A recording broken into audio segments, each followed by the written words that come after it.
Hello, hello, hello. This is Tom from Tom and Ruth Philippine Adventures. How's everybody doing today? Paul, old dog, Paul in the Philippines, old dog new tricks, did a video on this. But I want to tell you, I got an email from a consular today from the United States Embassy here in the Philippines. Talked with him briefly, and I guess they're getting the word out. I guess many American travelers are coming to the Philippines, and I'm reading the email, and we had the conversation. And people are actually getting stuck here. They're getting stuck in the hospitals. And the reason why you reached out apparently was because of many people contact me because people are stuck in hospitals or sick or something happened, like the guy lost his passport, his wife took the passport. I got an email last week of a gentleman, as you guys know, I get him sometimes, stuck in Cebu. He couldn't pay his bill. What do you do? What do you do when you can't pay your bill? What happens? Well, there's many different things, and I'm just going to go through this briefly.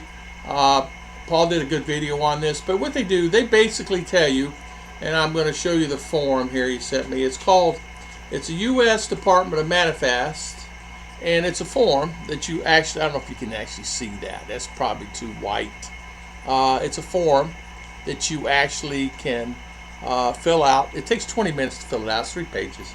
And basically what it is it tells you, it's a promissory note. If you get in a situation you can't pay your bill, or you get in a situation where you're in the hospital and they won't let you out of the hospital, you can contact the American Embassy. They're there to help you. People really don't know what the embassy is about.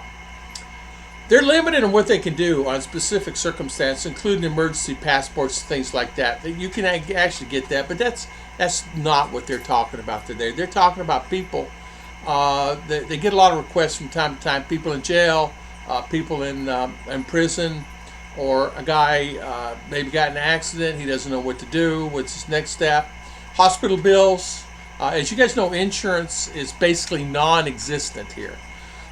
People are saying they're using their insurance, and that's fine, and a shout out to them if they can do that. But what if you're in a situation you cannot? What if they say, we're not taking AXA anymore, we're not taking Prime, we're not taking United Healthcare, we're not taking any of the companies. There's about 10 companies that override all these other companies, okay? And even Prime and Cross and all these, they have their own problems. Some hospitals take them, public and private, some don't. It's just a matter of rolling dice. You have to turn to your embassy for help. The Department of State's first priority is safety and the citizens of anybody that's overseas. Generally, embassies only offer a range of services. You can, like if you want to report a crime, or you're in a situation where somebody's actually robbed. There's a gentleman in Angeles City was recently robbed. Sent an email to me on this, and I told him to contact the consular at the embassy and find out what the next best thing to do. The police seems that they didn't really care, according to this gentleman. And so it's not too much you can do about that. If you get mugged or robbed, I mean, come on. It's like if they took your passport and everything, you're just out of luck. You just call your credit card companies, get that turned off, get your new passport, and go down the road. Because it happens. It happens to everybody. I don't care who you are. Say, for instance, now, the thing that he brought up to me was a death in the family. Say, for instance, an American passes. The new trend now is a lot of people may not turn in the paperwork that their husband passed. So their Social Security office is actually sending the drop dead letter, and it's non-reply.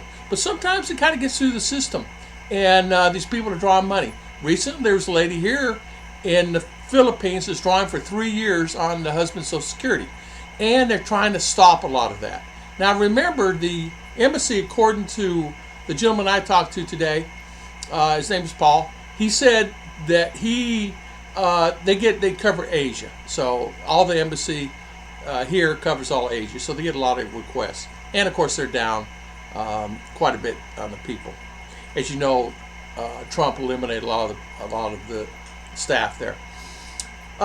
There's branch offices that you know. There's one in Cebu, so if you need to contact someone, you can. There's a toll-free number. I'm going to give it to you. He gave it to me today. There's a lot of reasons why. Lost luggage, things like that. They don't want people to call them for that. Or assisting, paying their hotel bill, things like that. The embassy can't help you pay like hotel bill or help find your luggage. They can actually help you for travelers that when you're in a problem. Say you get a traffic accident and you want to know the nearest hospital. That's where they can help you. They can help you in that area. If you need to borrow money, they're going to have you fill out that promissory note, and they'll give you the money for that. A lot of times what happens with that, you have to pay that money back. You can pay it back in the States once you arrive in the States. A lot of people are actually contacting them now since January because of the recent problems they're having with the insurance. A lot of people are being held. A lot of people saying you got to pay the bill. A lot of times what they are, they're negotiating the deals with the hospitals and telling them, listen, if you're stuck in a hospital and you can't get out, we'll negotiate the price for you. We'll help you with that. And in some cases, they'll help pay the bill. You got to pay them back.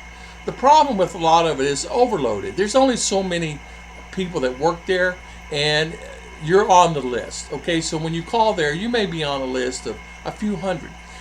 Right now, according to his figures this morning he gave me, there's 220,000 Americans residing in the Philippines as of February the 16th of 2023.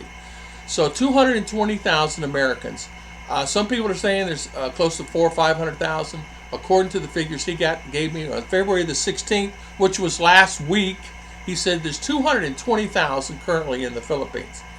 So they're there to help you. They're always there from any given situations.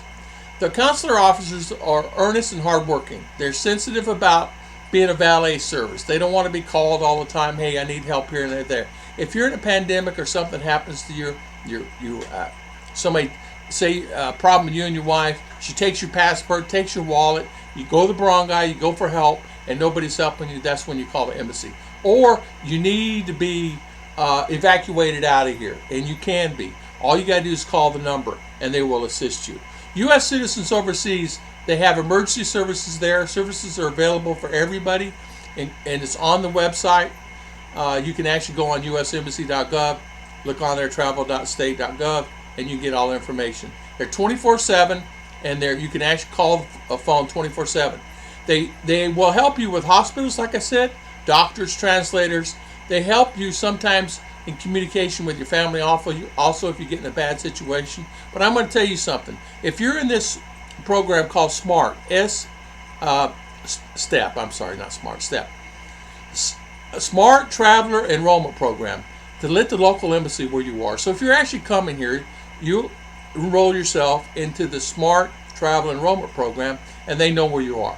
Now, the benefits of that is, if something goes wrong, you can reach out and you can call them, and they're there for you.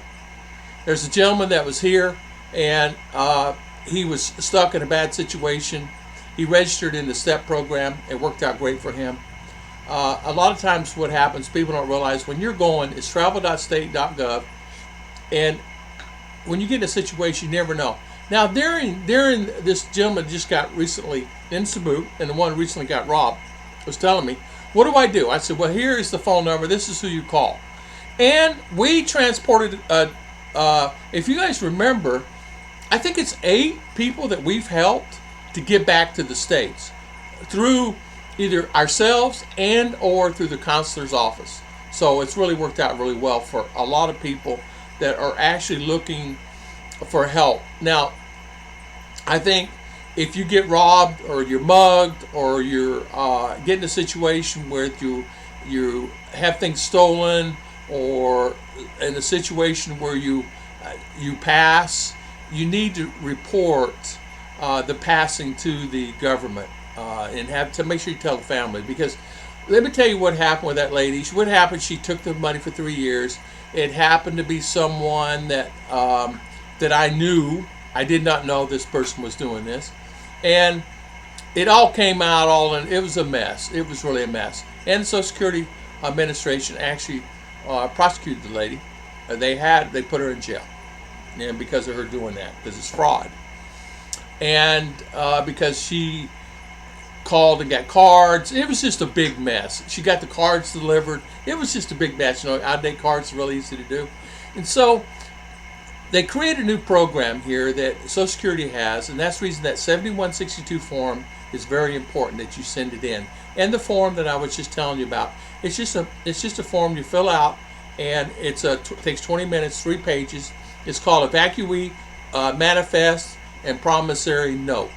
And you get in a situation I didn't pay your hospital bill, or you need help, or you're in a bad situation, you ran out of money, and you just want to get back to the States. I have 3 subscribers that email me this last week that they're out of money and they want to get back to the United States of America. What do? How do they get back to the States? They're broke. Their money is gone. And they were in a bad situation. And I think one of them mentioned my name, and that's how this guy reached out to me. Because he kind of insinuated that I got your referral from someone else, and they really appreciate that I help these people. If you think about it, if you're in a situation, and they're sending these 3 guys back, and they put them up in a hotel. They give you food. They put you up in a hotel. When you get to the States, they give you food in the hotel for so many days. You have to pay that money back, and you get your passport back because they hold your passport. Fair enough, right? That's okay.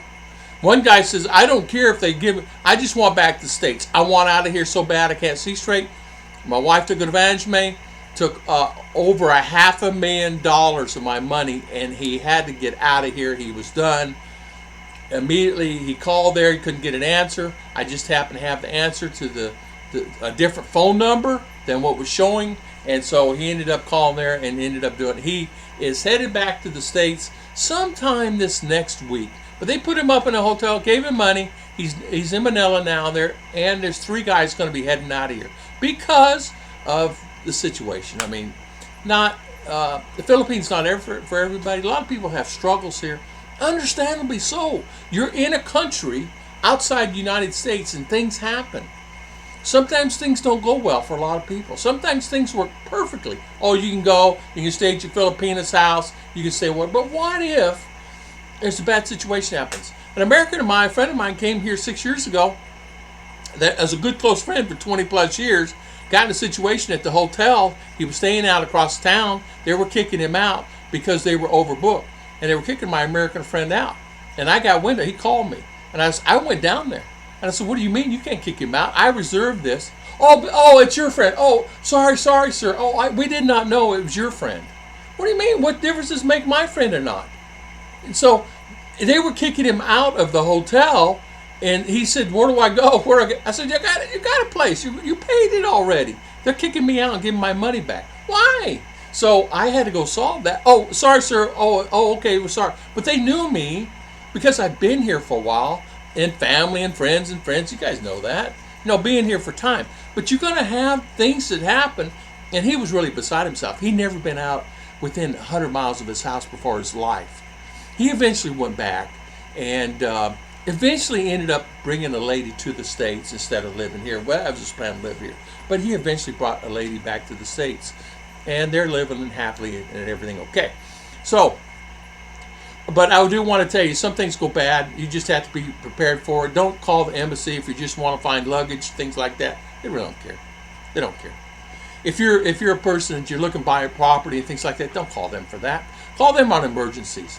You've been robbed, you're stuck, you have no money, and you're broke, and nobody there to help you. A lot of guys come here and they don't have Filipino, they don't have anybody. And so it's always best to have someone. Especially if you're sick, going to the hospital, have some go-to person that's going to be there to help you. Because get this, they don't always accept. Even though you have PhilHealth, does not mean that, because they're only paying 10% of the bill nowadays, maybe 20% if you're lucky, depending on what kind of surgery you're having. They're earnest and hard work at consular offices, so we need to always think that they're working for many different people. Okay, now here's the number. Don't forget to log into the Smart Travel Enrollment Program. It's on travel.state.gov. Travel.state.gov, and you'll find it. All right, of course, it's 6-3. 2. I think this is smart. So 2-5301-2000. I'll say it one more time. 6-3, of course. It's the area code here. State. 253-012-000. and you can call this number at any time. You should easily be able to find it online, but he gave me this number in order to help. They also help people with replacing lost passports, assisting people, ill travelers that are sick. Sometimes they'll assist with marriages, birth certificates, and adoptions if you can't really find somebody to help you with that. But we learned a lesson here. If you are looking to adopt a child, I was going to adopt our. It's best not to do it here. It's best to do it in the States, because they changed a lot of the programs here because of the problem they had with the young adults going to Indonesia and all the other places. So we have to really be aware of that. So it was easier because DSWD is really hard on people trying to adopt children here now. So it's better to me get her to the States and adopt her there, and it's a lot less expensive. I already did some research on that. Of course, she knows she's daddy's daughter, RR does. But I wanted to get this out. They actually reached out to me last week, but I didn't get to them. And apparently some of the 3 guys that want to get back to the States, they want to get back there immediately. They want out of here as quickly as possible. And they were looking for a ticket back, and they're broke. Literally, the guy said, I don't have enough money to eat. And I said, I'll send you $100 for you to eat and get room and board. He said, that's okay. I'll get it covered. I'll get it covered. And so I said, I'll send you $100. Really, give me your PayPal. Give me something I can send it, Gcash, whatever. So I didn't. He said he figured it out. What had happened was he had contacted the embassy. They put him in contact with sometime, and they gave him money. Okay, they ended up giving him $500. So for get him a room and board and things like that. So he said he had to fill out the promissory note, the evacuee and promissory note, which was simply done. The other thing he says, I just need a contact name.